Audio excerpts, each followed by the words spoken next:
There was a couple people sent me some information. Let me see. 2 people. Oh. Okay. Ooh, Darcy Ann. This is important. Okay. You remember you guys were talking about the charm school, the quote unquote charm school? I want you guys to take a look and listen to what Darcy Ann told me in my email. I sent you an email. I'd love to talk to you. Folkwolf, yes. Email me right now. And I will send you my phone number. I'm going to open up the line right now. So this is a different phone number than my personal phone number. So for, I don't want to call his name out, but for that person that, the only people that I want to call this number is people that I actually sent my number that emailed me tonight. If you don't do that, don't call that number if you have it saved.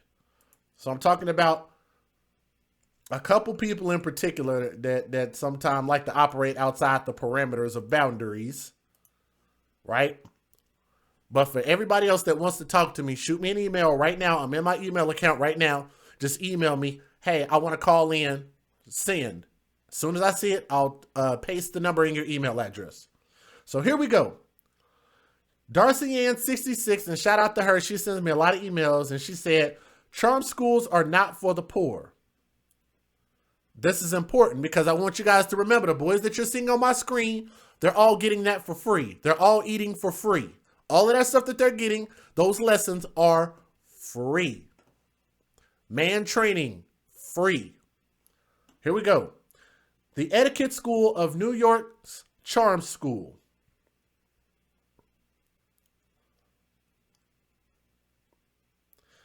Mini charm school girls for girls 8 to 12 and 13 to 17. Okay, that's information on the charm school itself. Where's the price? The price of it though. I'm pretty sure one of these links you sent me is the price. Darcy Ann, what is the price of some of these? I saw one that was like for $100. Research the Watchdog program. No, Paul. That's not the same thing. I do watchdogs at my daughter's school. I'm a watchdog. Where fathers come into the schools and they shadow and they help the teachers, the classes, and in general throughout the day. You could either do a half day, you could do a full day of school. Me personally, when I do watchdogs, when I drive all the way down to my daughter's school, I'm gonna do the whole fucking day. Me personally. Where's the price at, Darcy Ann?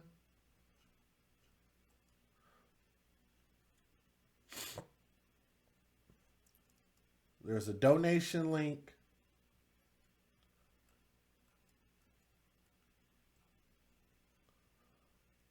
Fees and registration.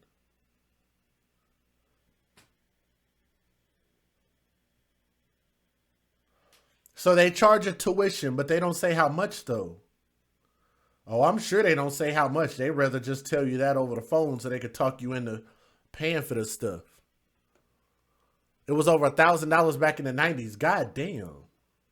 I thought $100 was a lot.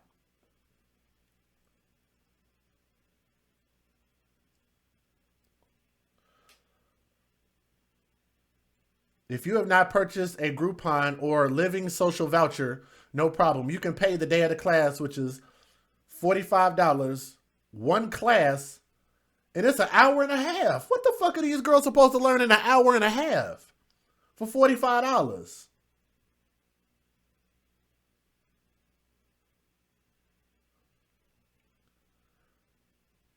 Wow. Huh. That's actually very telling. We have some people saying it's $1,000. Well, this class that I just looked up, shout out to Darcy Ann, who's still in the chat. This class is only for an hour and a half and it's $45. Keep in mind, a lot of people in the black community are living paycheck to paycheck. How the fuck are they going to afford that?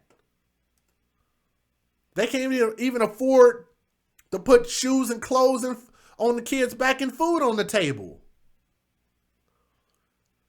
Priscilla, you make some money off that. Sounds like it. If people are actually paying for this stuff. Jeez, $1,000? Man, boy. And I got some more emails. Falkwolf, I'm gonna send Falkwolf the phone number first, and then I'm gonna send that other person my phone number. So when you get the email, Falkwolf, check your email right now. Call me. Jimmy D, there's your number. Hit me up. That's the correct phone number. I've got it open. Let me refresh it real quick. Anybody else that wants the phone number, just email me.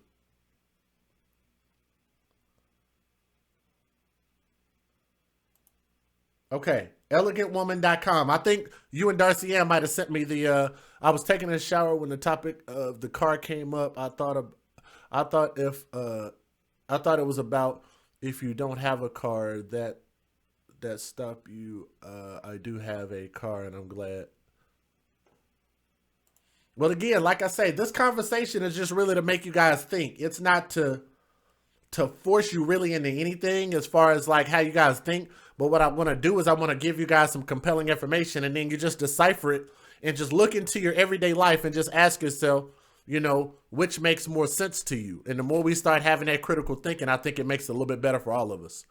$45 by 10 hours a day is $450. So just imagine a week's worth of $3,150 for this particular program. Wow.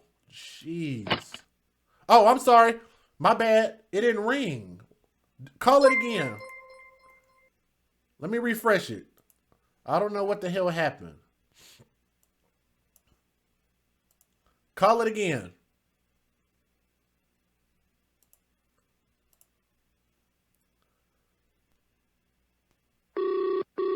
We got our first caller. You are now on the line with your boy, DJ Just Jay. May I ask who is on the line with me? Oh, this is the Falk Wolf, my brother. Falk Wolf, what up? Hey, what up? I'm chilling, man. What up, my brother? It is an absolute honor to have you. This is your first time on the show, is it? Yes, sir, it is. Awesome. It's an honor to have you on, man. Thank you guys so much for listening to the show, first of all, because I think you've been in here for most of the time. Am I right? Oh, yes. I've been here since it started. Well, 4 minutes. You were into the stream. 4 minutes when I got here. All right. So you haven't missed anything. That's awesome. So first of all, man, like how long have you been following the Do You Dig? Is this your first time watching? Oh, God, no. No. I've talked in the chat many times before, but just never, never really got any traction or any responses. Just general comments. Okay, I got you. What do you think about the So Do You Dig as far as like in general? What are your thoughts about the show? I like it. I like what you're doing, man. I'm grateful for the opportunity to speak live to your audience. Like I said, I'm still sitting here in front of the computer, and I'm reading the chat as we go along, And I love your message, man. I love what's been going on. I like that you brought this out with the Gentlemen's Club. This is awesome. Okay.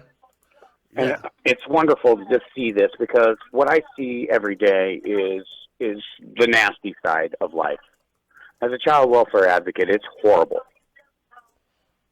I mean, to be honest with you, some of the shit I see is just pure rotten. And it's not all just by parents or just what people do to children. It's the system in itself. And my gig is that how do I even, there's so much information I want to give you without, and I got to figure out a place to start. Okay. Well, let's the start. biggest thing is let's go back to the laws. Let's start. Hold on. These girls, these women. Hold on. Can you hear me? Well, these are social constructs. Uh-oh, he can't hear me. I mean, the people need to understand where they began. Hold on. Can you hear me? And they began with predominantly the 1994 crime bill, brought forth by Bernie Sanders and Joe Biden. First thing I ask is, why do people love Obama when his vice president champions the 1994 crime bill that completely, disproportionately got African Americans locked up? Then they went into digging into the information, way more information than I ever really wanted to get into. And I started finding out that African Americans were meant to feed the prison industrial complex. You were speaking about the pipeline from the school to the pipeline. Correct. You know, Correct. school to prison, that pipeline right there. That's by design. I agree. There's Can no you, two ways about it. can you hear me? Oh, what the?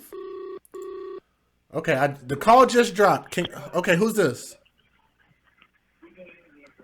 Hello. Hello? Yeah. Hi. Who am I on the line with? Yeah, this is Odola. Okay, do me a favor. Give me just a moment because that call dropped. I think my program's acting up on me. Let me get right back to you. As soon as I wrap up that call, I'll get right back to you, okay? All right, cool. Okay, thank you. All right, no problem. All right, bye. Okay, let me try again. Let me try to get him back on the line. Yeah, he can't hear me, but we all could hear him though. Okay. Hello? Okay. Can you hear me now? Yeah, now I can. I'm sorry. I just kept going on into my spiel. I didn't even know you couldn't hear me. No, you were actually doing a great job. But this is what I was wanting you to tell me about. I wanted you to tell me about. You said you've been to the Gentlemen's Club before. No, I'm not the one who went to the Gentlemen's Club. Oh no, I'm sorry. That was Dola. I'm sorry. That's right. I'm a child welfare advocate. Oh yes. Grew up partially in Sherwood, North Little Rock. Was featured in the HBO special Banging in Little Rock. And then when my mama found out I got quoted and I started messing up, I got into trouble. She sent me to live with my grandpa. Oh, I can hear that Arkansas accent right now.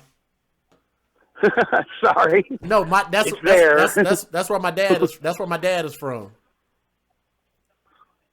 Yeah, and I'm calling now from Fort Smith, Arkansas. I'm a child welfare advocate right here at Sebastian County, Fort Smith. Okay, so tell me this. When it comes to my philosophy on if you raise good boys, if you want good men, you have to raise good boys. So thank you. That's true. Thank you to Pandorians for posting my quote out there. What do you think about that? It's true. It's 100% true. And here's the gig. Why do you think they want black fathers out of the home? I mean, you go back into the 1994 crime bill, championed by Joe Biden. Yeah, Barack Obama's vice president. Yep. I ask black people all the time, why do you support Obama? Why did you love Obama when his vice president was the one that wrote the laws that got black America locked up disproportionately? That's right. Straight up, straight across. And wow. let me say something that's funny about what you just said. And this is my point always about Obama when people say that they hate Trump but they love Obama. And I'm like, really?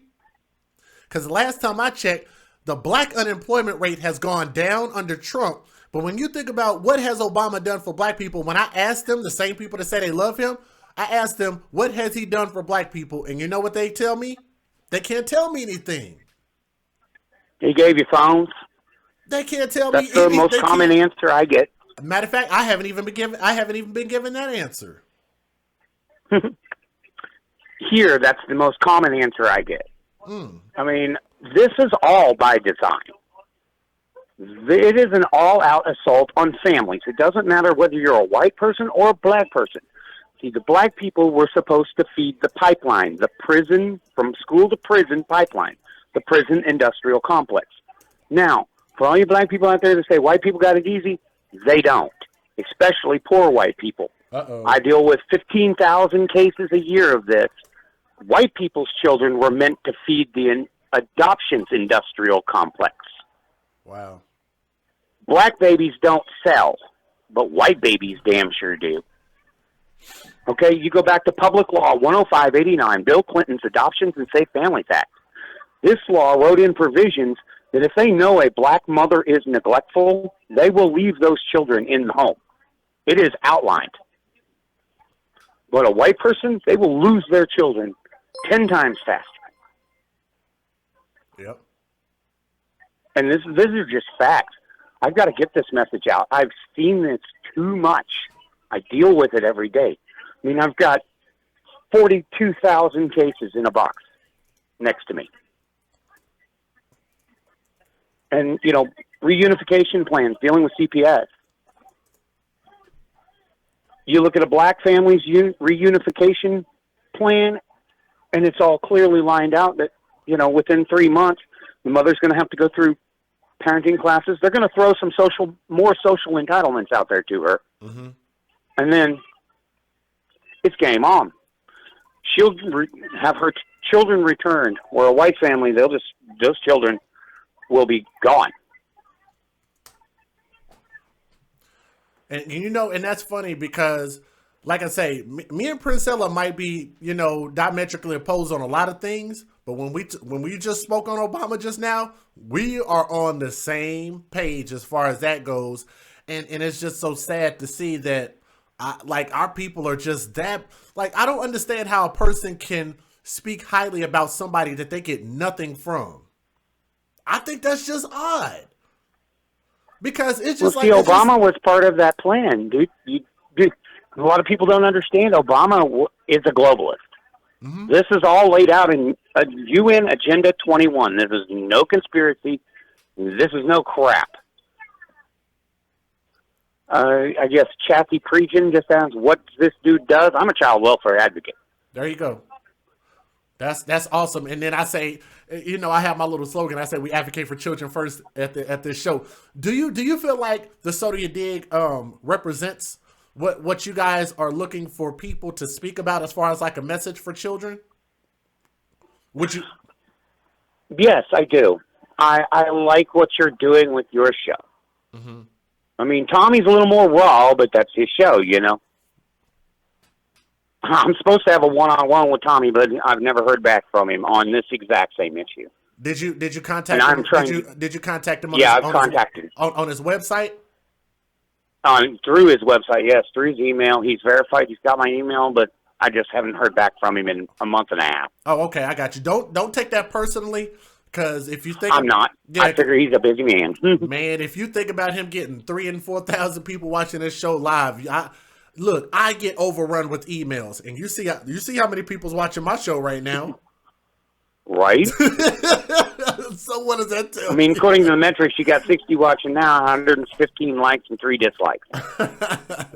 So if I'm overrun with emails, so what does that tell you? Yeah. Yeah. So I just say don't take that personally. I know sometimes people, they take that a little personally. They get upset, like, man, I hit him up. But just like I say, just don't forget about that. And sometimes it helps, like if you call in. Sometimes that, like if he just has like an open topic, if you catch him on some of those nights, and you'll call in like, hey, I was the one. Oh yes, yeah. That's how I spoke with him the first time when he said he definitely wanted to do a one-on-one with me, like especially on this area. Yeah. Because I have a unique skill set when it comes to child welfare laws. I've lived, ate, and breathed them all of my life. I mean, I was a foster kid. Oh, I was taken away from my mother when I was very, very young. I was raped in the foster homes. I am a child rape survivor as a male. Wow! Oh, but that's okay. Wait. Have you heard about us talk about that before on this show? No, I haven't. I guess I missed that one. I talk about all the time that statistically boys are raped at a higher rate than girls are. To a degree, you are absolutely correct. In adolescence. Yes, in adolescence. Yes. In adolescence, yes. I mean, and it's actually a 60-40 split on that one. And believe it or not. And and most people think that when Tommy says that or I say that, they think like, that's bullshit. And I'm like, wait a minute, hold on. Like, you hear Tommy tell his story about what happened to him. I chose not to tell my story. I'm not going to speak on mine, but I see it. I know that story. Plus, when you talk about the foster care system, and I'm sure if you watched the show, before, then you know that I've talked about the fact that my family kept foster kids. So we brought in kids that have been through that system that you've been through, that you survived through. What did I exactly accomplish for child? I actually saved between 18 and 22% of children being institutionalized. That's what I do, Alex Jones. Mm-hmm. And Alex Jones has been around for a while, so a lot of people are just basically just kind of wondering about like your expertise and stuff like that. I think they're more curious more than anything, because like that's cause when you said that, you had my curiosity, because I'm like, wait a minute, there's a lot of the stuff that I talk about all the time, and I think that there are stories that people think are more interesting. Like there were some people that wanted me to do Bill Cosby. There's some people that wanted me to do the XXX story. There's some people that wanted me to do some other things. And I keep coming back to the children. And sometimes those stories do like the lowest numbers. You see what I'm saying? Yes, I do. You know, and it's just like, I just want people to understand, you know, what we're hoping to accomplish. And a lot of times that's why I don't mind people asking, you know, the questions. And that's generally why, especially if a person comes to the chat and I've never seen them and they just start asking questions, generally I don't take no offense to really anything. Even like the guy the other day that said something about, do all you ends just take up for each other? And I told him, I was like, no, if you actually pose it as a question, I could actually answer your question and say, no, I don't just take up for black people just because they're black. I take up for what's right and wrong. And it just so happens that my primary focus is on our community, which I feels like struggles more based on percentage than any other community does. It's true. So I put a focus on that, but you could always take it and unfold it and say, does this apply to other people's community in a smaller macrocosm? And then you could relate those stories and say, this is how I can make my own community better. It still works. They're concepts that work. So if you talk about having a father in the white household, the Mexican household, the Latin household, you know, the Asian household, all these concepts still work because you still need balance in children in general. That's true. The biggest thing that I think children are missing is the balance. And for us, because I can understand, exactly. I can understand the perspective you're coming from when you say that we've had a government that has literally put us in this mindset. They've made it, well, we have to consent to it first and foremost. That's the way the government works. We have to consent to anything and everything that's done. So we consented for it. We agreed to it. They gave it to us. It's hurting us. But at the same time, when we understand that those things are hurting us, we still can reject the consent. We can still reject these ideals and turn around and say, you know what? Even though they made it sound like a good thing for us to ask the man to leave the household, if we can reverse that by simply just making different decisions, there's always ways of working around the system. Just because child support exists, don't mean a woman has to take that as an option. Am I right or am I wrong? You are absolutely right. No, there is no actual law that says a woman has to take it. However, there's more incentives if she does. Absolutely. It's all about incentivizing everything. When it comes to food stamps, actually, do you realize that single mothers receive more in food stamps than married mothers with a husband in the home, with a father in the home? I've actually heard of most of those cases where they don't get shit, to be real honest with you.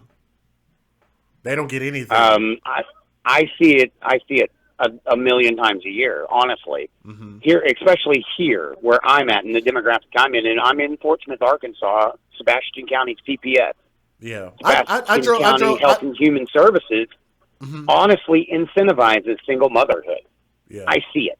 Yes, I agree. I mean, they'll give a mother more food stamps. They'll give her rent assistance, as long as she doesn't have a man in the house. But if she's got a man in the house, all that goes away. How many times have I talked about that on the show? I don't know, but I'm sure it's quite a lot. I mean, and these are true. Countless times. Yep. And I mean, it's all laid out. It's all laid out between several different documents, several different public laws. You got the 1994 crime bill. That was pretty much your school-to-prison pipeline. Yep, I agree. For African Americans. Then you have Public Law 10589, the Adoptions and Safe Families Act. Mm-hmm. That all lays down the monetary side of all of this child protective services. I mean, that program started with an initial $330 million budget in 1997 and grew $20 million a year since then. It is now up to $870 million, and in the next 2 years, it will be much higher. And it will be closer to $1 billion. And I want you guys to understand this while I'm on the phone with him. And I want you guys to understand that I can hear that number, and I don't just take anybody at their word and just say that's what it is, that's the truth. But what I can tell you is that if you look at it just from a visual standpoint and just look at life and look at society and see what you see, the number seems to make sense. It seems to line up with the way that we're behaving in society. That's how I know it's the truth. Yeah, well, I just put it in the chat out for everybody. They can look it up. It's called Public Law 10589, the Adoptions and Safe Families Act, signed in 1997 by Bill Clinton. You really have to look at the people that are the politicians that set all these laws and set all this into motion. Yeah, I agree. It's honestly, to be honest with you guys, I hate to say this, for all you Democrats out there, it's your Democratic Party. I talk about that a lot This over is here fact. too. Matter of fact, guys, we got an election coming up here. I don't know about the rest of you states, but I know Texas, we vote next month. So for everybody that has y'all local elections, I keep trying to tell you guys, if y'all don't know who y'all mayor is, if you don't know who your local leaders are, you might want to go take you a day on your off day and go talk to these people, write them a letter, do whatever you need to do to start getting in touch with your local constituents, know what they're about, know what they're trying to do, and vote for the people that are trying to get the things done that you are asking for. Again, demand those things to happen in order for them to gain your vote. Don't ever sit there and just vote for somebody just because they're this party and that's who you vote for. That's not the way that shit should work. Most people don't even know who their own mayor is of their cities. They don't know who they are. You know what I mean? Yeah, that's true. So hold on, Jellyfish Girl and Princella, you two are absolutely correct. It is called UN Agenda 21. It's in the white papers. An all-out assault on families, because how do you tear down a nation? Simply put, you destroy its people. I agree.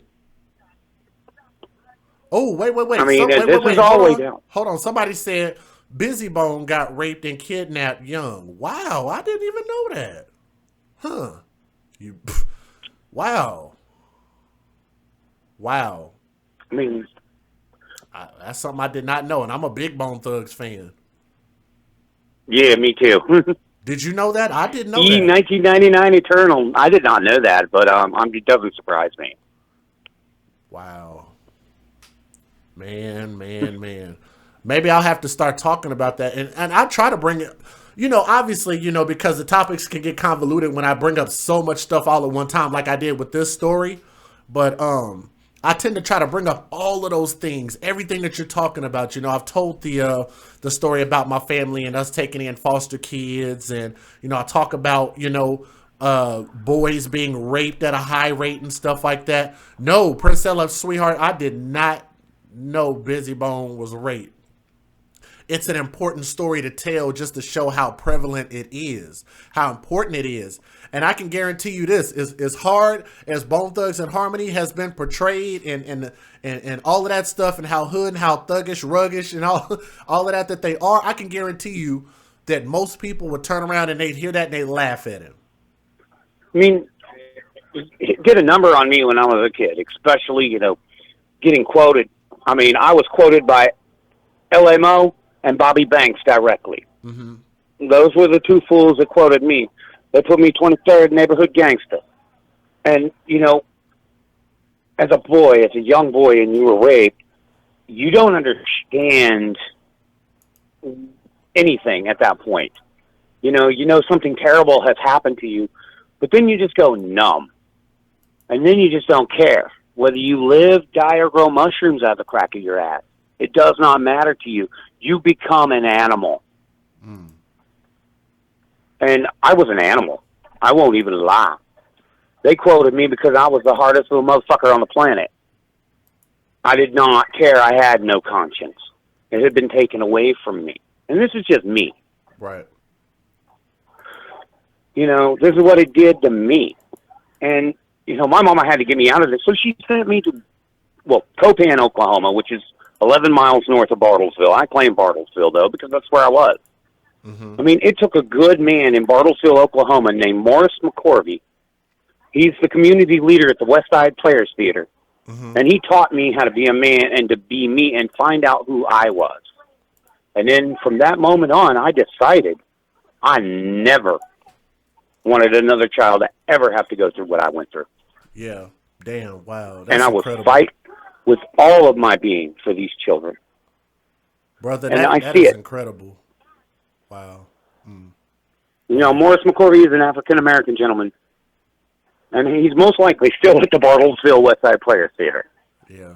You might check up on him, man. Life is short, bro. And I say that because I actually just had another classmate that I'm gonna have to go to a funeral for. Just found that out today. Actually, I found that out maybe about an hour or so before I started the show. Very nice girl, man. Very nice girl. And it just, man, life is short. You know, I try my best to try to keep in touch with people, reach out to people, talk to people. You know, if you get a chance, man, reach out. You know, reach out to them if you have a number, or maybe if you get a chance to like go there and, you know, seek him out or whatever. You know what I mean? It's just life is short. I'm going to have to go back to the Ville, man. Yeah, life is short. Portion through and through, baby. Yeah. That's why I was saying my family up there are legends as well. I mean, at one point in time, the county sheriff was my Uncle Glenn. My Uncle Gary was the county commissioner. My aunt was the court stenographer. Another one of my aunts was a judge. When it come to law enforcement, and then the other half of my family who wasn't in law enforcement were all Phillips Petroleum. Wow. And I'm gonna have that's out of my family. I'm gonna have to tell you who my family is offline. I don't want to tell it online, but I'm gonna have to see if you know them. Yeah. Yeah, that's pretty cool, man.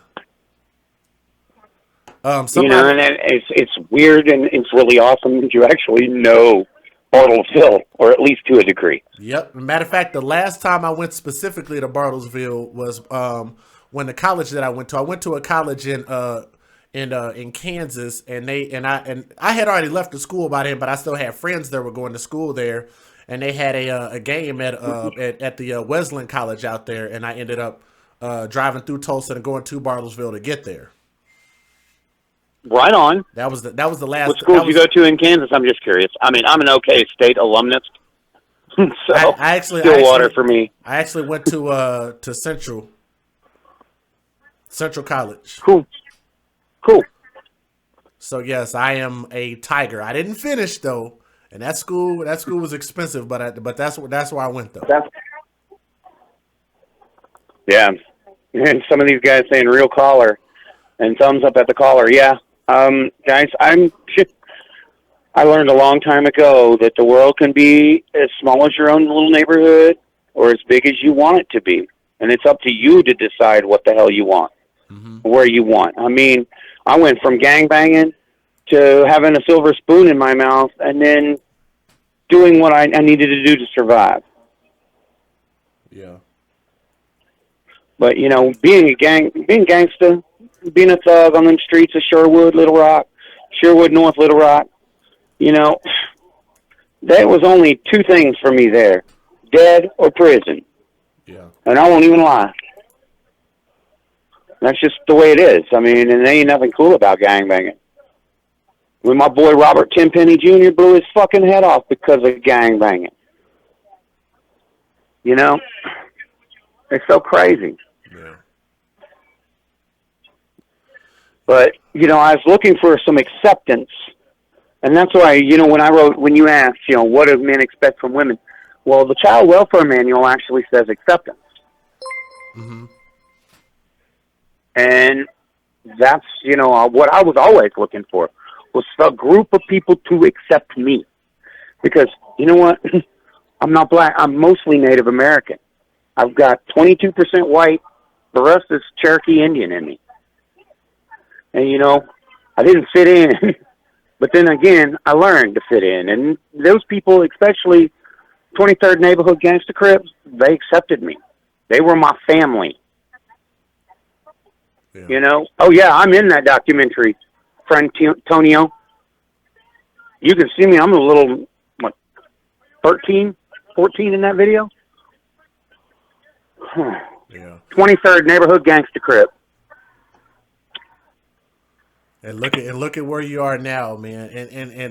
Yeah. I'll say this, just the fact that you didn't use that as an excuse. You didn't take that and let it consume you, and you were you saw light at the end of the tunnel, and you decided to change your life, man, and do something positive and make sure that other boys don't go down that route and other children don't have to go down that route, and do as best as you can to try to serve.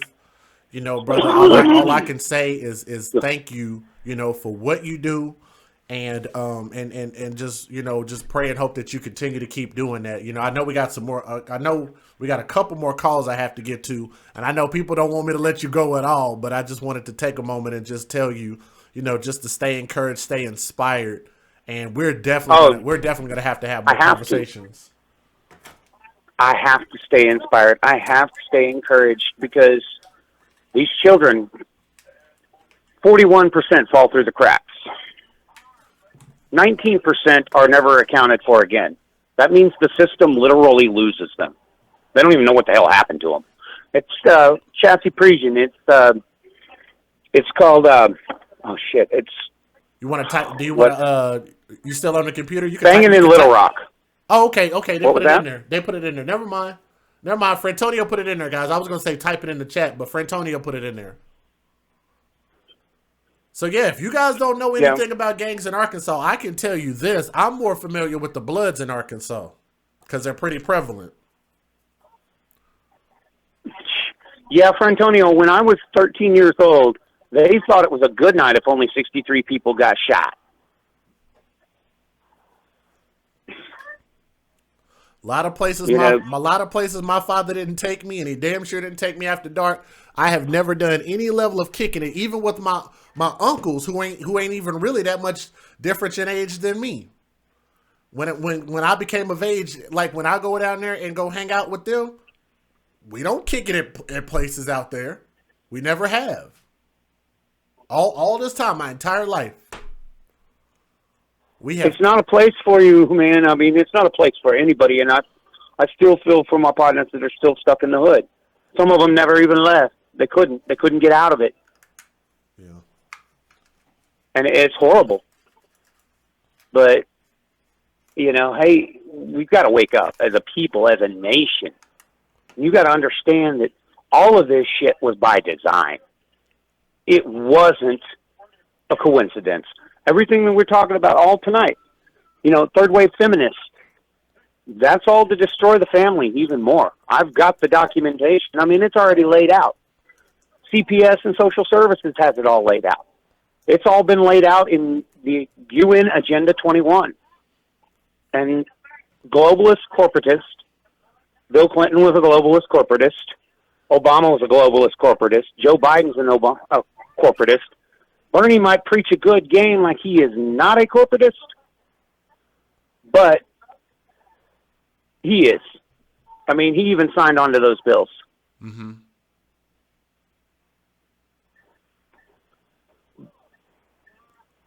First term abortion topic, abortion thing, why was abortion created? Does anybody even really know why abortion was created? It is the largest single killer of African Americans, period. Wow. Mm. You can listen to women like Candace Owens. She'll tell you. These are facts. When abortion was laid out, it was meant for the black community, just like crack cocaine. These are all laid out in the white papers, man. Let me do this real quick. Are you gonna be up for a while? Because I think people are really really enjoying, and I know I'm enjoying it. Are you gonna be up for a little bit? Oh, I'm up for all night, man. I just pounded down a pot of coffee and I'm golden. Okay, if you would do me a favor and let me end our phone call right now, and I'll pick back up with you. Because like I say, I'll stay up as long as I need to. Because like I say, it seems like people are really getting a lot from this, and I am too. But I absolutely I need to take these other two calls real quick. So I have your number right here. Yeah, get to those other callers because I could speak of this subject for hours. Okay. And I can answer any question, and I've got it backed up with a document. Okay. I can tell you right where to go to get them out of the Library of Congress, all the way down to most local stuff. Wow. especially laws in Oklahoma for you. Yep. I'm originally from Oklahoma, so I definitely like to hear some more of that. So, but yeah, You man. know, like I said, my Uncle Glenn was sheriff of Washington County, Oklahoma for a long, long while. And my family is abortion legends. Yeah. But, I mean, and he did a lot to teach me, too, later on. Uncle Glenn taught me a lot. Yeah. But anyway, you might want to get to your other callers because, you know, I'm sure they got a message to get you, too. You know what I mean? Yeah, and I definitely appreciate that. So what I'm gonna do is once And I wrap up with them, I will get back to you and just pay attention in the chat. I'll get you right back on here once I wrap up with them. So I'll stay up for a while. yeah, Okay? no problem. I'm like I said, I'm up, and I'm in. Okay, man. Thank you so much. And yes, Princella, black babies don't sell. It's not about wanting to adopt black babies. It's about selling black babies. Uh-oh. Sorry, that's just facts. Outlined in Public Law 10589, the Adoptions and Safe Families Act. Wow. All right. Well, we'll talk. We'll definitely talk more about this here in a minute. Okay. Yeah, right on, brother. All right. I appreciate your time, and I'll talk to you in a little bit. All right. Okay. Bye. Well, how about that? My goodness. Woo. This is wow, man. This is awesome. This has turned into something more awesome than I thought we were gonna do initially. And I'm looking forward to some more of this. Guys, are y'all having a good time in the chat? If you are, hit the thumbs up for me. It'll share the show and let other people know that we are still live over here. Please just hit the thumbs up. I want to keep this thing going, guys. We're about to take on our next call. Let's get it in. I might need to grab me another Red Bull. Hey, Pizza Hut. Well, look, don't play because I'm on some pizza right now. Oh, God. How you doing, Jay? It's an honor, man. How are you? Oh, recovering. A lot of pain, but like I told you. You want to let the people know? Introduce yourself. And Let the people know who you are. What's that? So you want to introduce yourself? I'm sorry. Go ahead and let the people know who you are. Introduce yourself. Oh, Jimmy D. This is Jimmy D. For those who don't know who I am, I don't call a lot, but this was just a great show. And I just want to thank you for the emails while I was in the hospital, a couple little lines here and there, and they helped get through the hard part, Well, So we survived, and now it's just a recovery, but great show as always, brother. I appreciate that, man. It's a pleasure watching you. It's my honor, man, and I'm glad that you at least appreciate that. I mean, I feel like it's the least I could do. You know what I'm saying? Is just reach out and respond. I mean, like I said, I do get a lot of emails, so I definitely try to make sure that whether it's like a some type of support somebody sending, or if it's just an email or anything like that, I do. It's time consuming, but I definitely try to make sure and take a moment, because I know it means something, and you let me know that. I'm glad it meant something to you. It's like I said, I do care. I want to hear. I want to know. So I definitely appreciate you keeping me informed. Yeah, and you've got your hands full. You're doing great work out there. I like to see you get some more support and keep your message rolling. I'm just going to talk for a couple of minutes, because that's a hard act to follow, brother.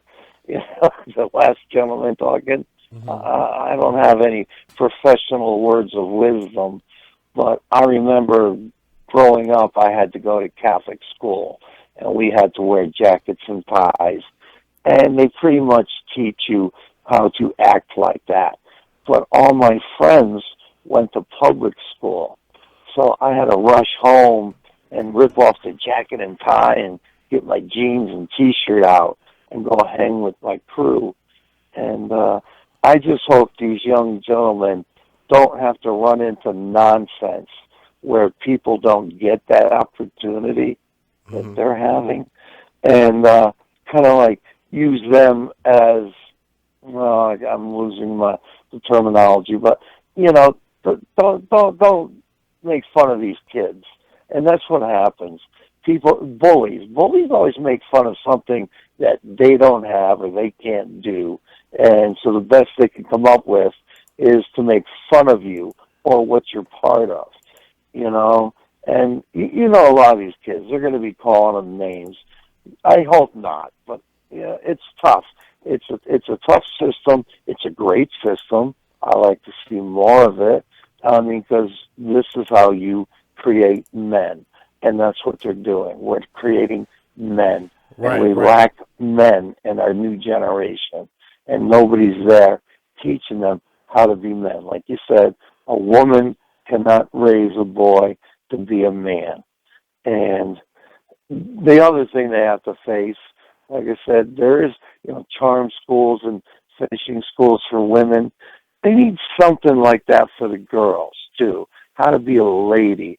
Not to attract people by twerking and wearing tight things and, spending 7 hours live on Facebook just staring into the world and MFing everybody. But that's really all I want to add because, like I said, the other caller you got, he's got some great stuff. You want to get him back on. So I'm just going to move on, brother. Let you take care of the next guy and get that other gentleman back up. Okay. I did want to ask you this as far as the because people were saying that the equivalent to the gentleman's club, which cost these boys nothing, it's free, and the teachers are just doing this out of the kindness of their own heart for these boys.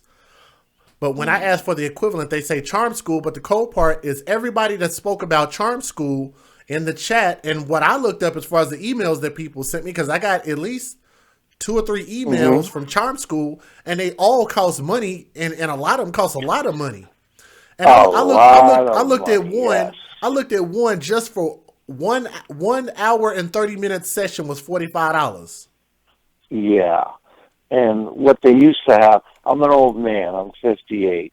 So, my grammar school was in the 60s and high school was in the 70s.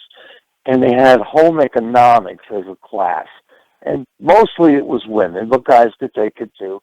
But it taught you how to run a household, how to clean, shop, cut coupons, dress, throw little parties or whatever for other women. Charm schools and finishing schools are high end because my high school wasn't in the city that I grew up in. My high school was in the country. So, and because it actually belonged to the diocese, it was a Catholic school, it belonged to the diocese of my city, but they moved it a mile down the road into a high-end neighborhood. The bus used to drop us off a mile from school, and we had to walk the last mile.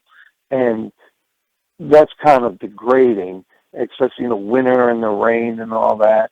If you were from Fairfield with Biff, Todd, and Muffy, you got pulled right up to the school. If you were from Bridgeport, you had to walk that last mile. And already, there's a set of uneasiness. Wait. Jimmy D, can you do me a favor and tell me about that walk one more time? Because we used to have to walk an extra mile to school because what happened is I went to a school called Notre Dame in Fairfield. Fairfield was a high-end town on the verge of Bridgeport, Connecticut, which was the biggest city at the time in Connecticut. And what it was is the high school originally sat within Bridgeport. They built a new building and they placed it a mile into Fairfield.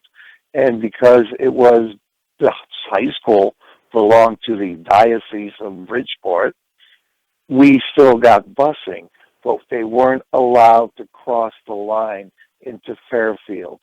And we, as teenagers, had to walk a mile. Now we're getting bused to school, yet you got to walk that last mile to class, knowing that you got Biff, Todd, and Muffy there, nice and dry and warm, checking you guys out as it was like some World War II death march, going to the school. And it was degrading, man. It really was. And that was the world we lived in. It was a great school. My mother wanted me in that school, and she was a single parent house. It was a single parent household, and she did a lot. But to get me the education she wanted me to have. I wanted to go to school with my friends at the state technical school and learn a trade, but she was like, "What about college?" And I'm like, "What about college? I have no plans for college." And it was always, "Well, just in case." Well, just in case turned into the military for me because I just had enough. I've been wearing a suit and tie since first grade. Honestly, come on, man, give me a break.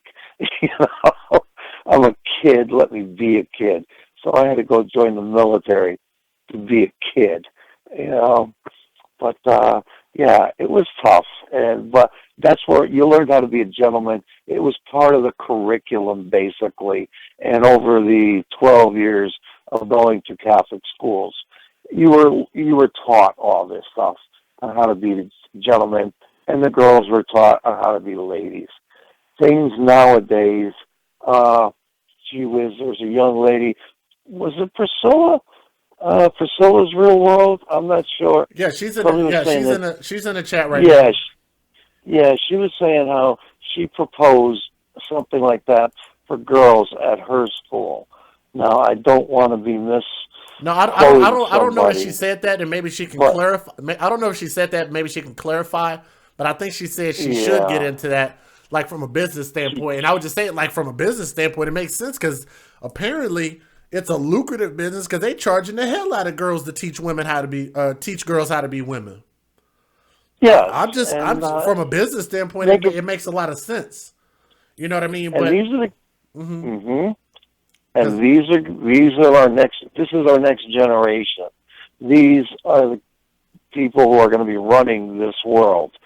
And for some reason, I don't like using the word conspiracy, but it sure seems to be like they're dumbing down our next generation. And I don't like that. There's, I don't like it. That's all I can really say. It's ridiculous. There's something behind it. I don't understand why they can't. Our new generation, they can't speak properly. They go to the violence quicker than they go to the words. And you need this to, teach them how to grow up, how to communicate, how to be a man, how to be a lady, how to raise a family, and how to be successful for yourself. We're not doing this so you can add to society, but it's going to help your own personal success. If you can do these things, you're going to be the first ones to get a job. I don't know if you can imagine, Tommy does around the web, some of those videos. Can you imagine some of those girls at a job interview?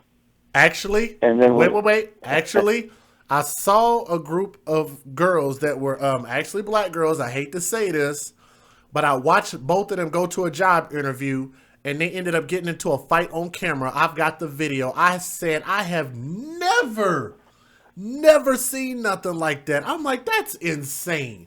There were two black girls that were going to a job interview and got into a goddamn fight, and it was on camera. I was like, that's insane.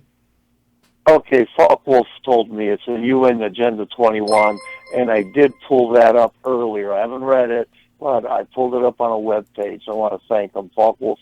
Yeah, I pulled it up, and I'm going to check it out. But yeah, that makes sense, Dumb down the society. A dumber society is easier to rule over and take advantage of. But again, I don't want to use up all your time, brother. You got a lot of good people who want to talk. And I just want to say, I love your show. I love you. And I'll always be here when I can to help support you. Love you right back, my brother. Thank you, Jimmy D. Okay, take care, my friend. All right. Guys, that was Jimmy D. Excellent call. Let me see if I can get my guy on the line here real quick, because I know he said he got a roll. Hello. Please state your name after the tone. Uh-oh. No. Let's see if I can get him on the phone real quick. Hello. Let me see. Working the AM, but yeah, the teacher on the screen actually wasn't my teacher, but the other unnamed person, I believe, who actually should be the head of the district now. I had seen him in junior year. See if I can get him on real quick. Hello. Please. Okay, dang it, man, I might have waited too late. Oh.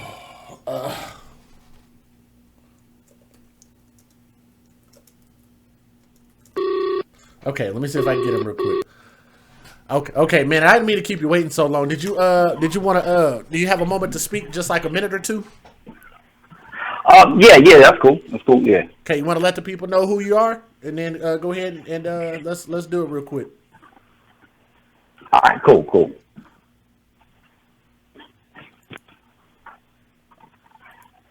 Okay, let's see. This is damn it. What is your screen name again? I was trying to say it. I couldn't say it off the top of my head. That's cool. Yeah, it's Double the Gamer. That's right. Okay, go ahead and if you would, man, because like I said, I know it's really late, but I'm all ears. Go ahead and let's talk about it real quick. Yeah. It's been roughly. I'm 32 now. I graduated back in '04, so it's been a while. But yeah, as I mentioned, the guy in the picture, the teacher in the picture is not my teacher.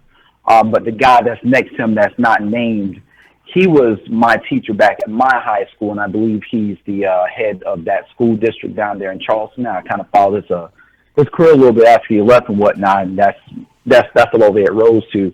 But yeah, at that time and whatnot, it was a little bit of a smaller scale. It was more just like kind of like an after school type thing he had going on. Uh-huh. But he did, teach us a lot of like different fundamentals as far as like how to conduct ourselves, as far as like, dealing with, different people, when it comes down to business and, just dealing with other men, you know what I'm saying? As far as that's concerned. Nothing from what I'm seeing with the picture, again, it wasn't to that particular scale, because I guess at that time he didn't necessarily have the resources, I guess, to pull in what he needed to pull in to really give us like the full experience. But the one thing I can say is that the experience that he did give us, for me personally there, it really taught me a lot as far as how to, even though I already had some of these things instilled into me from my own upbringing, but it taught me more about how to conduct myself when it comes to dealing with other men and other, people in positions of power and business that you're trying to, attain and whatnot. Hey, you're going out just a little bit. What about now? Are you on a headset? Yeah. Yeah, because what it'll do is you'll be clear for a while, and then it'll go out whenever you're on a headset. Okay. Yeah. All right. My bad. All right. Take this off real quick. But perfect. But yeah. This is just I was just saying. Yeah, he just taught us a lot of core fundamentals on how to conduct ourselves, with other men and other people in business settings and situations like that. Mm-hmm. And he was there for half of my freshman year. Then he left, and then he came back for the full junior year. And then he left again. There was some circumstances behind leaving that junior year.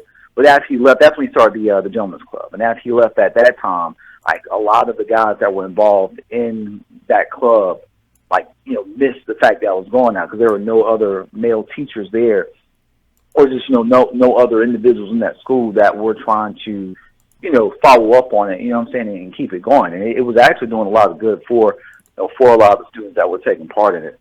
Mm-hmm. And it's good to see now that and I'm not entirely sure if the Gentlemen's Club in that particular school is directly tied to him.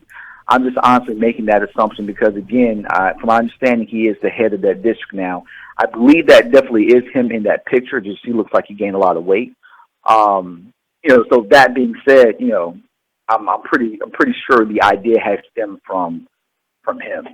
But regardless, though, I mean, it's good to see that, because I mean, we even, considering that, we have a lot of kids like coming up these days, without, fathers in the home and whatnot, or without, that type of male influence to show them how to, conduct themselves, with other, men and whatnot, in business situations and whatnot.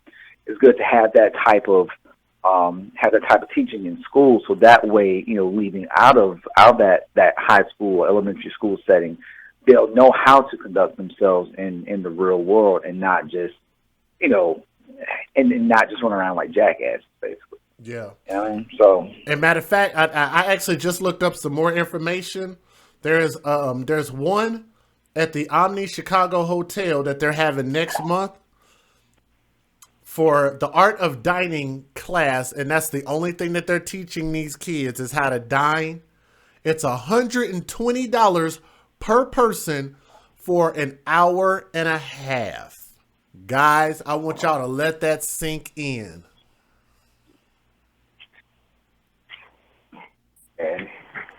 And he's providing all that no cost. And I think it's odd, and I think it's odd that you don't see more of that integrated into schools. You know what I'm saying? You see more of it actually outside of schools and at a cost there as well. I mean, but you know what? This is the problem, and I can and some of you guys can go back and watch my video on the state of the Oklahoma schools, and that was also part of the reason why I played the L Smooth song at the beginning of the show when I first started. The reason for that is because Oklahoma ranks like second in the nation when it comes to like the state of the school, and they haven't given their teachers a raise in like 10 years. Like, they're not paying the teachers shit. They're not paying them anything. So if you think about the fact that teachers can hardly even afford to teach the kids, they hardly don't even have the tools to just teach them the basic stuff that they have there.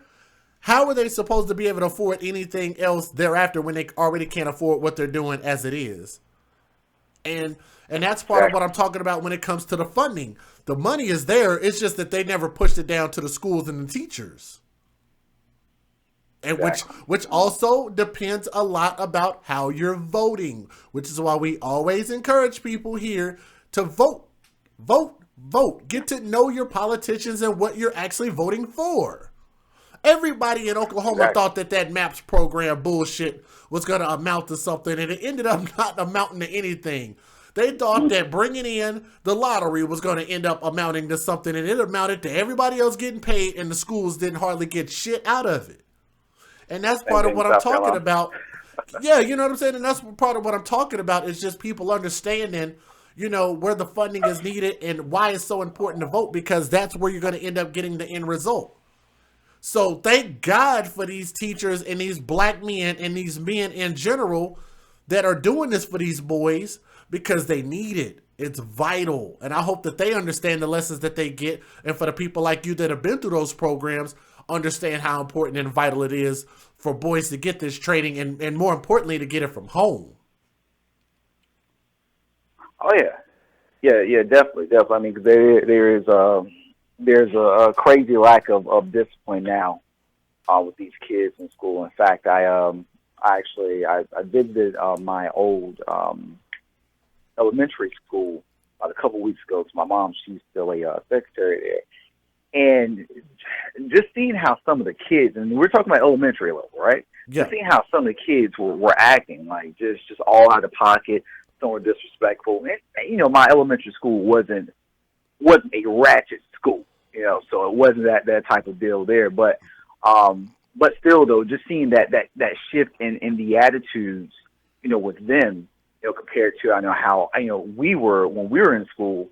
It's just a sign that you're not that a lot of parents aren't properly disciplining their kids anymore. Or even not even just elementary. I mean, just going as far as like high school. And let me that lack of respect. Let me ask you this while I have you on the line. Let me know what you think about this, because I've talked about discipline, and I think that most parents, especially in the black community, most parents mistake punishment for discipline, and I say that they're not the same thing. I think discipline and punishment are two different things. What do you think?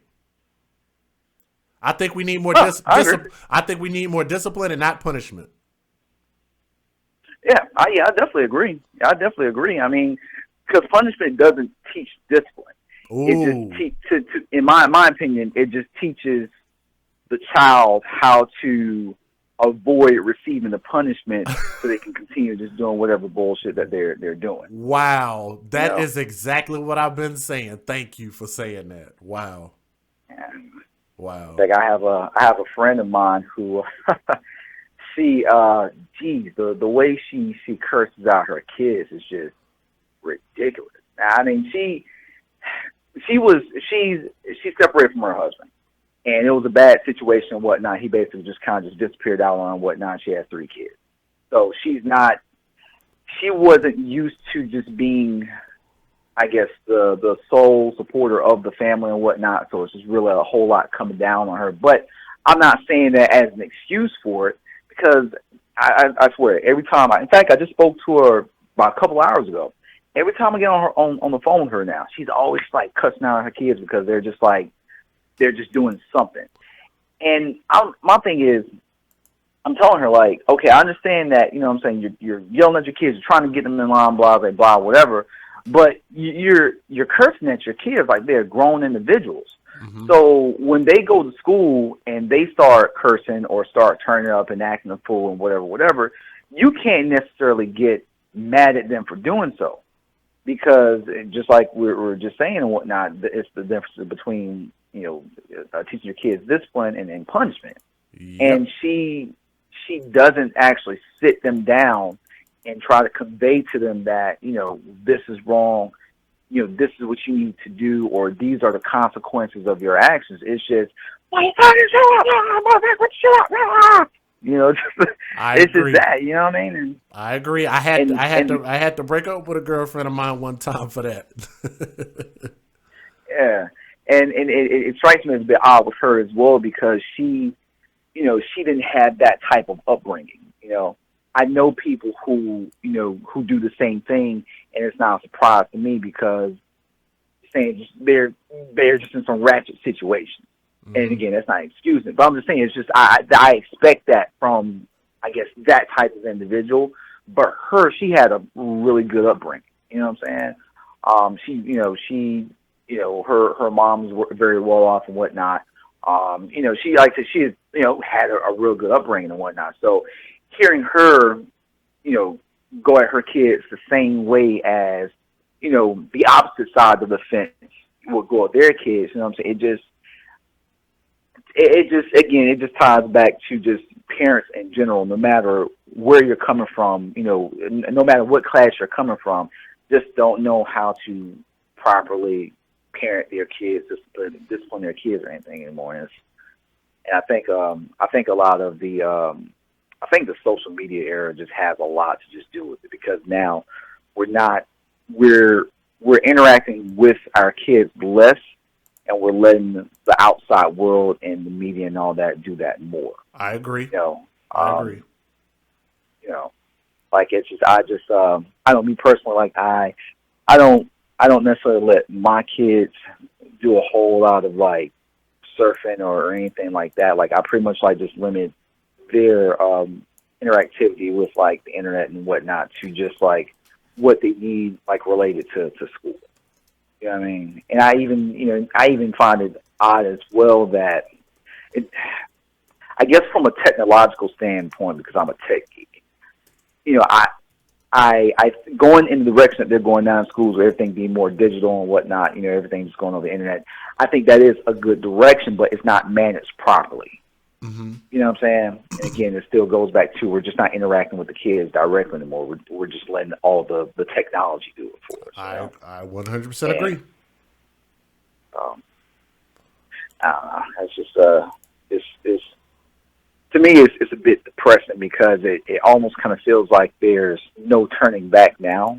But the only thing I can say is, we just, I guess, keep fighting a good fight, and hopefully one day there will be some type of influence that blossoms into something bigger, and people will just kind of see the ills in their ways and whatnot. We'll see a turn for the better with how at least how our community is going. So yeah, awesome, man. Well, I don't want to take too much of your time, man. I definitely appreciate you hopping on. This is your first time calling in, right? Yeah. Yeah, and I don't want it to be your last. And just know that unless I have something I have to do, almost if I have the time, almost any show can be a call-in show. And you guys, even with our smaller crowd, like I said, I know my brother Tommy was live earlier, so a lot of people are going to have to watch this on the replay. But I think when they do, they're going to see that this is actually, we touched on so much stuff. So I'm going to leave the entire conversation up for a while for the people that want to save it and watch it. But after that, I'm going to cut it and shorten it so that way people watching it on the replay can see the core portion of the story. But I always have everything saved though, so there'll always be a copy of it if you guys ever need to see it or hear it or anything like that. But again, thank you. Prayer hands up to you. I know you can't see it, but prayer hands up to you, my brother. Thank you so much for calling in, man. I appreciate you. No problem, man. Appreciate you as well, man. Keep doing your thing, Jay. Yep. Don't let it be the last time. I want to hear from you some more. Okay. Oh yeah, definitely, man. All right, for sure. All right, have a good one. All right, peace. My goodness. Thank you guys so much, man. That was my guy, the gamer on the phone. And man, what do you guys want to do, man? Do you guys want me to keep going? I'm having a great time right now. Do you guys want to wrap it up or do you guys want me to keep going? Cause like I said, I'm gonna need to take a bathroom break and get something to drink real quick if y'all want me to keep going. If you guys haven't already hit the thumbs up, if you would, that's all I'm asking for people to do is just hit the thumbs up. If you would, please, it'll share the show and let other people know that we are still live. But just let me know what you guys want to do. I'm having a great time. Let me see. Like I said, I definitely want to let other people know if for the people that are up at this time of morning, I definitely want them to know that we're still up, we're still live, and we can keep this thing going if you guys like. All I'm looking for is just looking for you guys to support the show. Like I say, you share it, let other people know that we are live, and we can keep this thing rocking and rolling. Awesome. No, Chazzy, I didn't mean for it to sound sarcastic. Princella, you are absolutely correct. Margaret Sanger used John Calhoun's funding to create the effect of creating the behavioral sink. It all goes back, and it's all lined out. Franklin Delano Roosevelt received paperwork and studies that said by now we should have already overpopulated the world. What did we need to do? We needed to slow down the population. Population growth is going to, quote unquote, reach an unsustainable growth.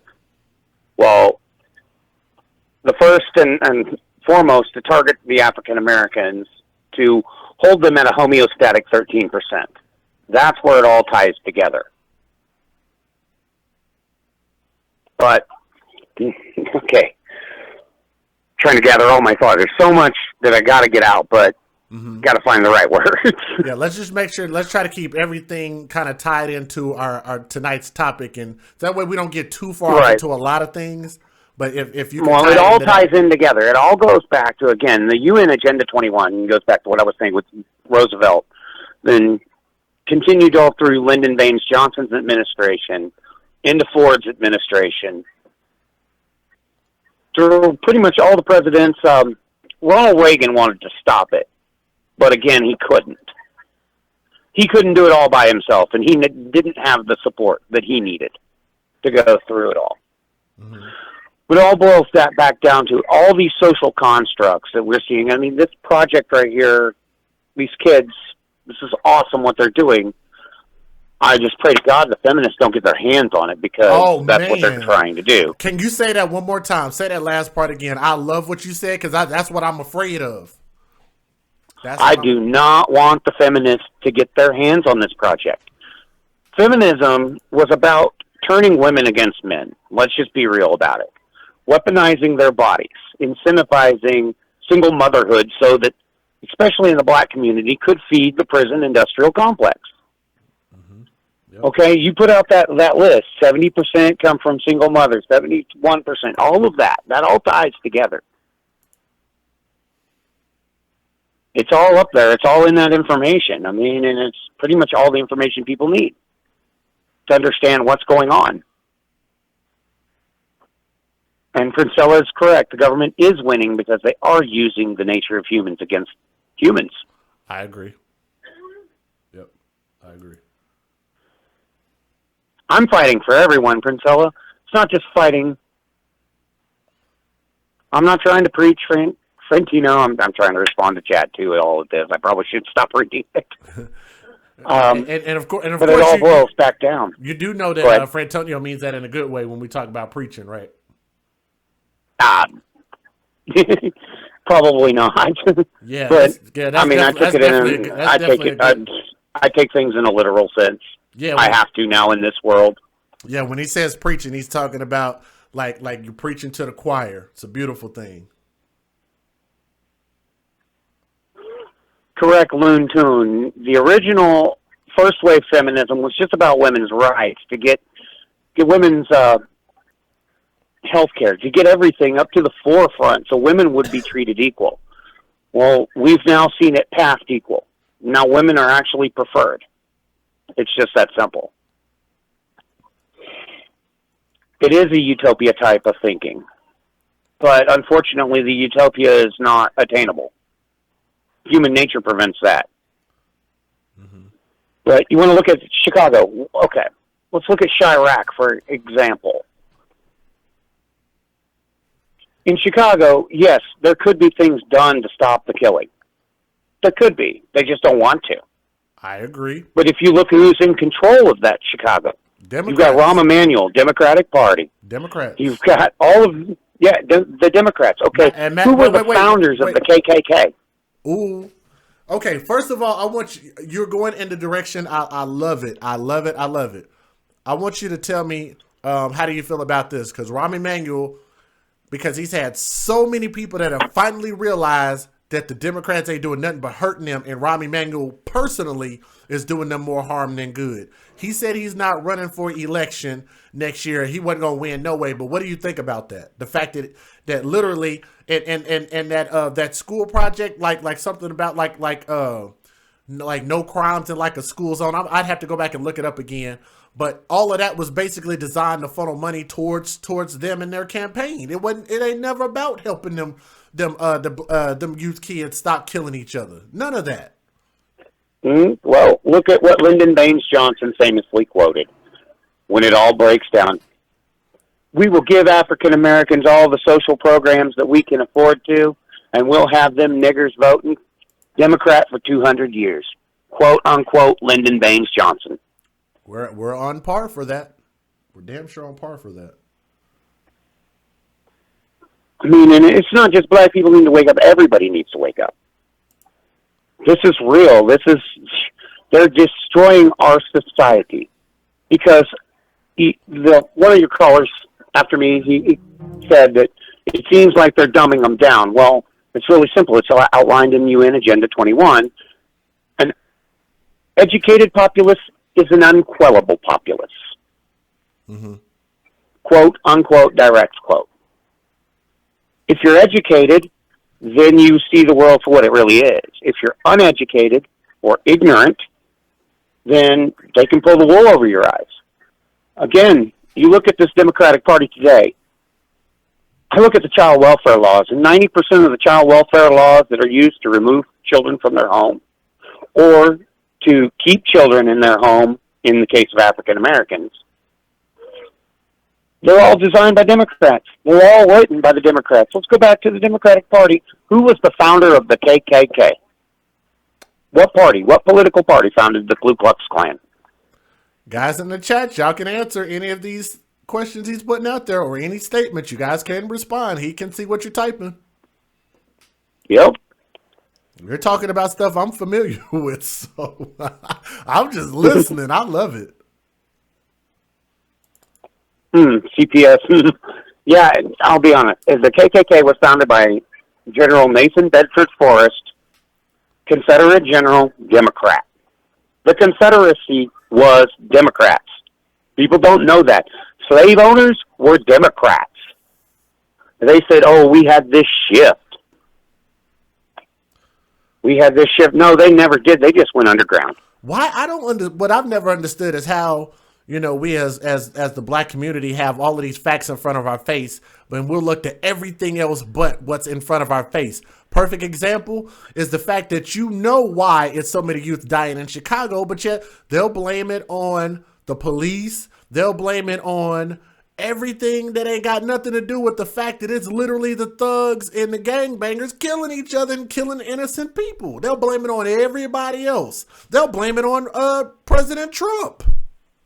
Why do you think that is, dude? That's social engineering at its finest. I think I would have to, I can't disagree with that because it seems like something is wrong with them. The fact that you can't see an answer right in front of your face. That's weird to me. Abortion was tied into it all because that was another form of population control. They must keep the black population at 13%. You go back through history even to now, be honest with you, Chassie, maybe you don't know this, but there are actually more illegal immigrants in the United States than there are black people. That's a statistical fact. Because they're off paper. They're off record. That's what the term illegal immigrants mean. Exactly. Oh, shit. Wow. Go to formerly all black neighborhoods, and you're now starting to see the Mexican or the illegal immigrants. I can't say they're just Mexicans. They're Guatemalans. They're Hondurans. Yeah, they're from all Central and South America. A lot of different ethnicities. But they are running African Americans out of their homes. They call it gentrification. This ain't gentrification. This is brownification. Yep, that's something completely different. Yep. Right. Yep. You're killing it right now. Wow. This is just facts that people can't argue with, and a lot of people try. Believe it or not, you've been socially engineered, and all of us have. As Americans, we've been socially engineered to deny what is in front of our own faces. You can have the information on the piece of paper right there in front of you.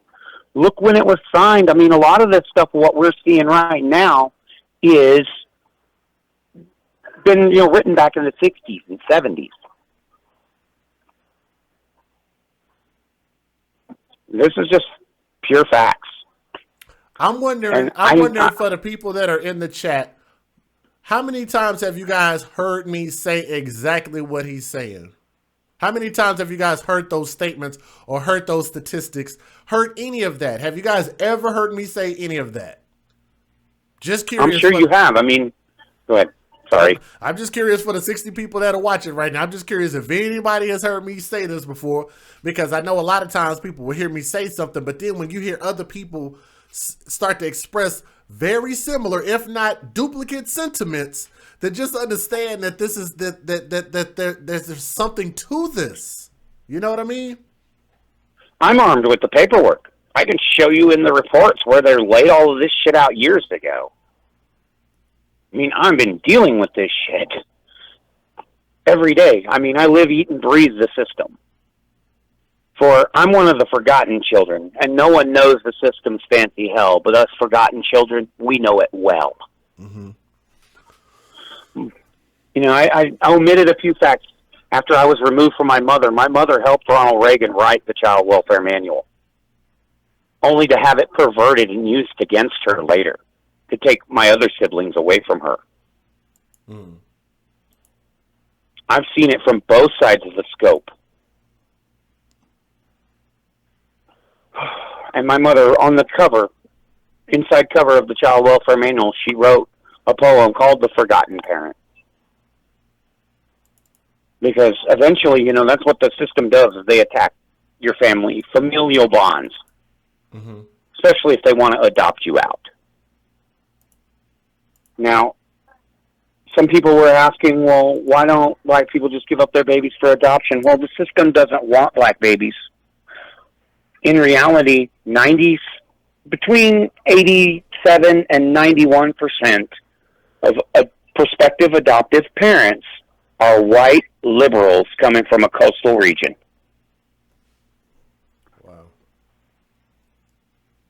Okay, and to be honest, if they're trying to part these prospective adopted parents from money, on top of what the federal government has subsidized, the adoptions industrial complex is almost $1 billion a year. The prison industrial complex is getting closer to, $4 billion now.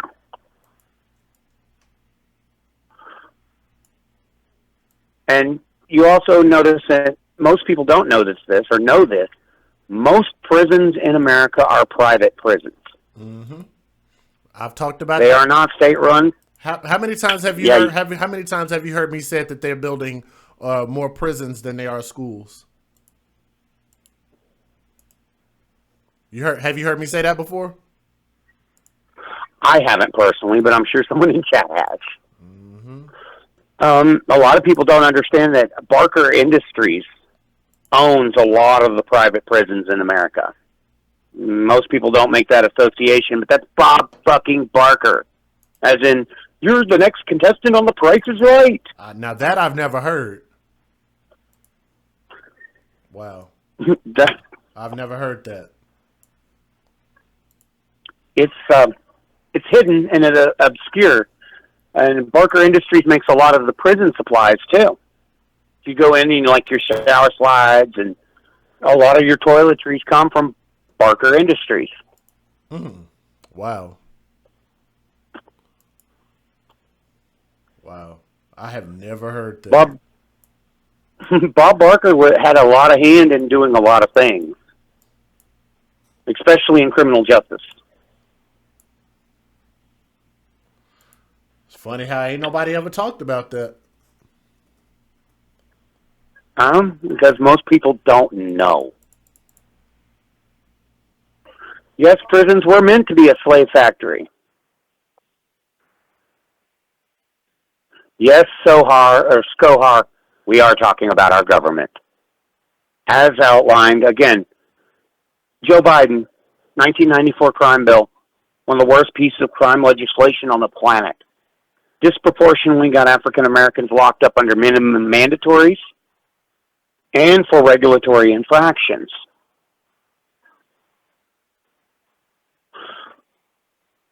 You know, who was Obama's vice president? Anyone? You said who was Obama's vice president? Biden. Joe Biden. Who wrote the 1994 crime bill?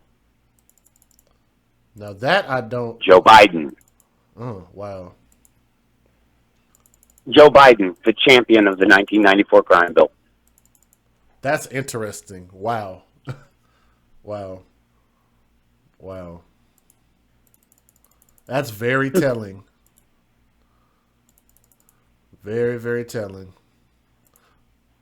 But yet, it's people that are talking about they'd love to have another 4 years of Obama. Have you heard people say that before? Oh yeah, I actually was reading on a few of the leftist rags that I have to pay attention to because, well, if I want something to talk about and with the people in the cooler crowd, I have to read these, like the Daily Beast, Mastodon, all of these crap hole fucking leftist libtarded, completely off the wall shit. But they were asking how much money would it take to get Obama to come back to be president. But he can't. Of course, they already set the rules. 8 years is all you get. And thank God 8 years is all we got.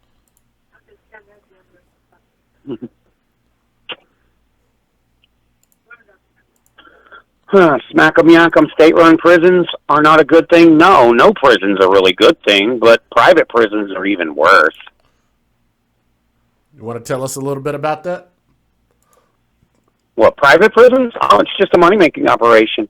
They'll give their prisoners 30 cents a day, but they're collecting millions of dollars a month in government subsidies.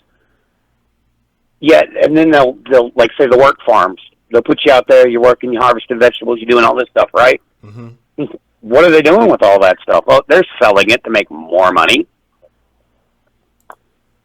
Private prisons are nothing but again, a business. It's a prison industrial complex. It's made for producing cash, the cash flow. Yeah. And who does it go to? The owner's pocket. After operational overhead, everything else is pure profit. So, I mean, this all goes back. All of this is by design. See, these women out here today, they're going out, they're shaking their ass, they're poking out their chest, they're sticking out their butt, they acting like Gucci's because women have been socially constructed, especially African American women, to weaponize their body because it is a meal ticket. This is already outlined. I mean, sorry.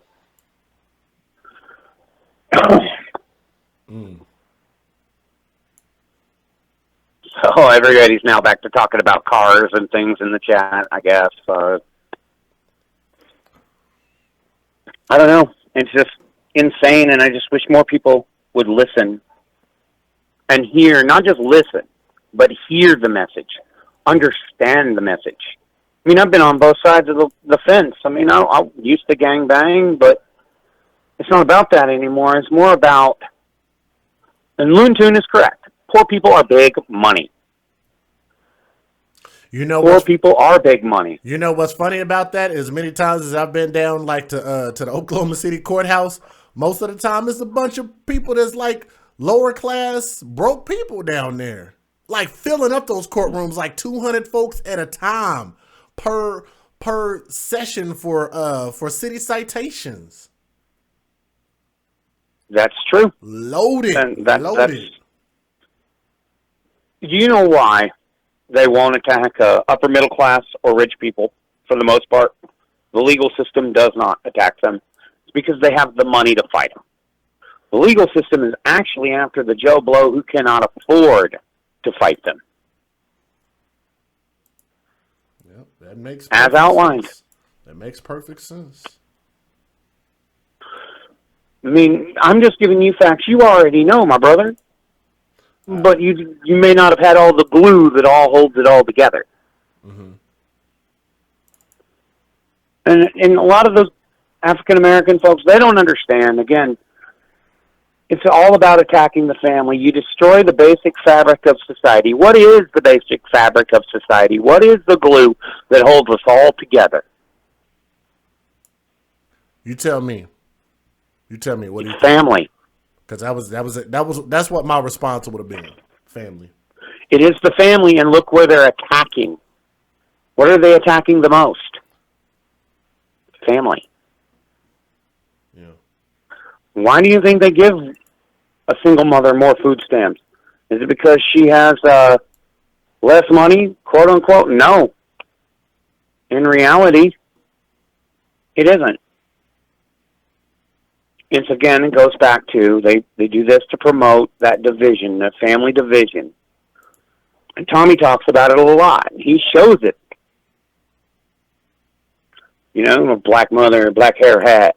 Four black mothers, 4 generations of black women in one house. And they all got their babies and ain't no man in sight. Mm-hmm. It's because it's financially better for them. If they had a father in the house, that money would get cut off.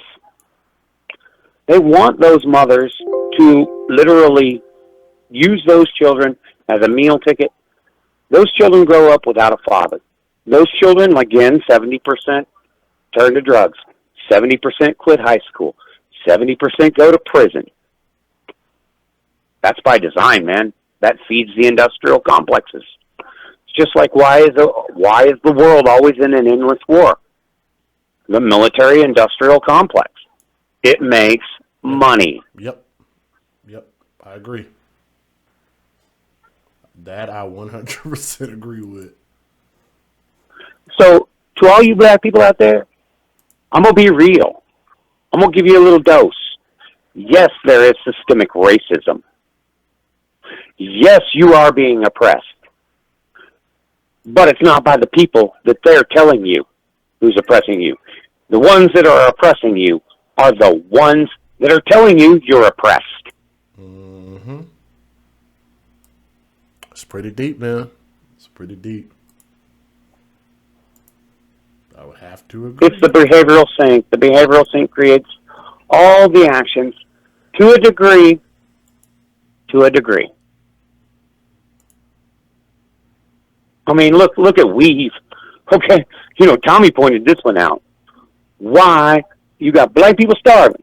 Black mothers can't even afford to feed their kids, but they got $100 to shell out for that weave. Mm-hmm. Yeah, that was. Why is that weave so important?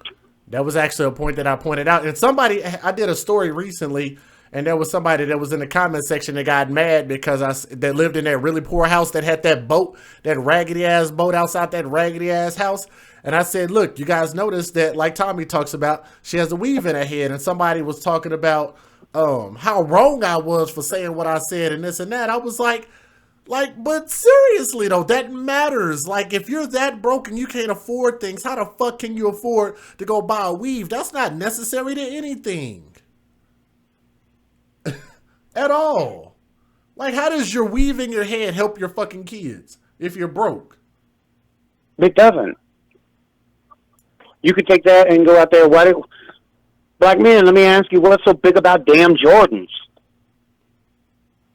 I mean, be real. You go out and you'll spend all this money to deck out in Sean John and Jordan. You broke as fuck. But yet you're still going out and decorating yourself in Sean John, wearing them gold chains, with that gold in your mouth, put on them $100 Jordans or $200 Jordans. You can't feed yourself, but you look like you're $1 million. Why is that? Mm-hmm. I mean, it just makes no damn sense. But again, it goes back to that social construct. You're taught to believe that you need this shit, and in reality, you don't need any of it. Mm-hmm. Okay? Just like women who want to go for the thugs. Okay, I conducted a study one time while I was in Oklahoma State University. We took a good guy, dirtied him up, he was carrying a shovel. We took 4 really fine girls and put them on the corner and asked them which one was hotter. Why does that sound so familiar? I feel like I've seen that before. But the guy walking down the street carrying the shovel all dirty probably had, well, I know he had $1,500 in his pocket from working. Mm-hmm. But the guy walking down with the gold chain and the gold in his mouth only had $30 in his pocket. Which one did those women go for? Obviously, they went for the looks. Exactly. Not even caring that the other dude could provide for him. Yeah. It all goes back to that. And you ask them why, and they can't give you an answer. Used to, people valued hard work. They valued somebody that worked. Mm-hmm. But not anymore. They've been taught, when you've got no father in the home, who are your role models? The people you see on TV that are wearing the gold. They're walking around with the gold in their mouth. They're wearing the Jordans. So you want to be just like them, even if it takes every last cent you have to look like them, but you're still not them. You don't have that $1 million bank account. Yeah. You know, and I would love for people to listen. And Metamorphosis, you're correct. Most millionaires don't look like they got a penny. And that's by design and by on purpose.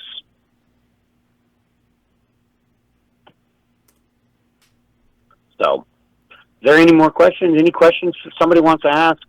Understand how this all ties together. It all goes back population control, UN Agenda 21.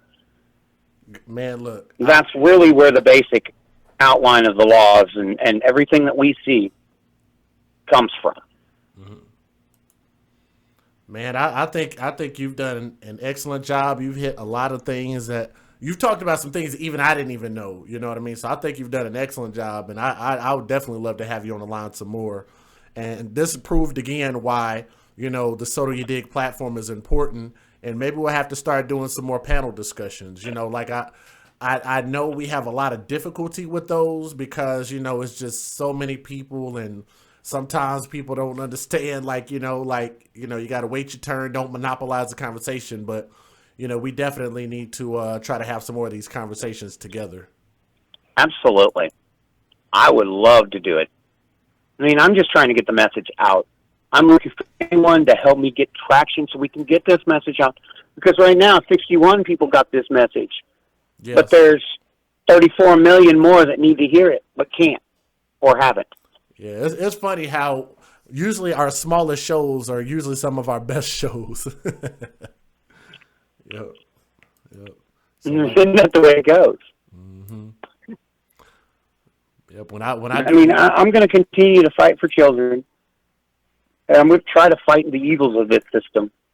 Because God knows I've been through it. I know what it's like to hurt. How you hurt something on the outside to kill what's on the inside. Mm-hmm. But when you kill what's on the inside, you're just left with something even worse. And that's not feeling anything at all. Yeah. I wanted to be accepted by the gangs. I wanted to be accepted by anybody who would accept me. So I turned to gangbanging. I turned to gang violence because they were the only outlet I had. Especially in an inner city, It was just, I don't even really have words for it, but I'm so glad that people that loved me had the presence of mind to get me the fuck out of there. Because again, in Sherwood, I was bound for two things. Prison or dead.